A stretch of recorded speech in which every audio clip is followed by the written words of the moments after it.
Hello friends, in this video we are going to take a look at one of the common errors that happens when we are coding in Visual Studio Code. So what happens is the issue is that suppose we have a very small code which is printing hello world in the output. So what happens is let me save this and let me run it. So you will see that there is a percent sign.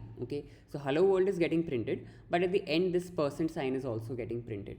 So why this is happening is because in the terminal there is a bash shell or some other shell running in the background. So that shell can have the symbol as percent dollar hash based on what kind of shell it is. That symbol could be there.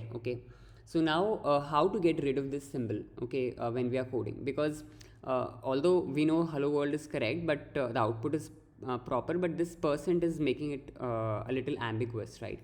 So what we will do is, in such situations, one thing that you can do is you can go to the hello world string and place a \n. So let me save this and let me run the code now.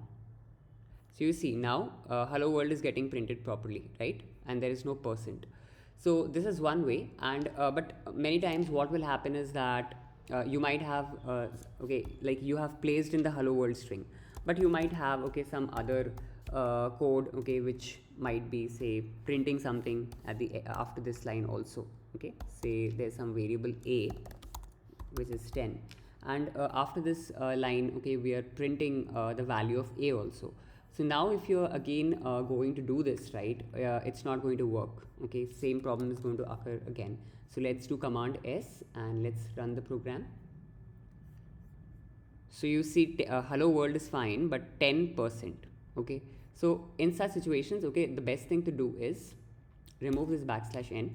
Continue coding whatever you are coding, and at the end say, let me just add a comment here. Other code that you have to write.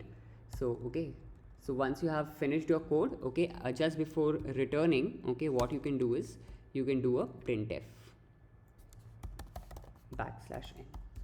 So this will help you. So you don't have to worry about whether you're placing a \n or not. At the end, just before you're returning, you can place a \n, and it will work fine. So let me save this, command S, and let's run it. So you see now, right, hello world is getting printed and then 10 is getting printed, and there is no percent sign, that was there. So this is how we fix this issue. Thanks for watching.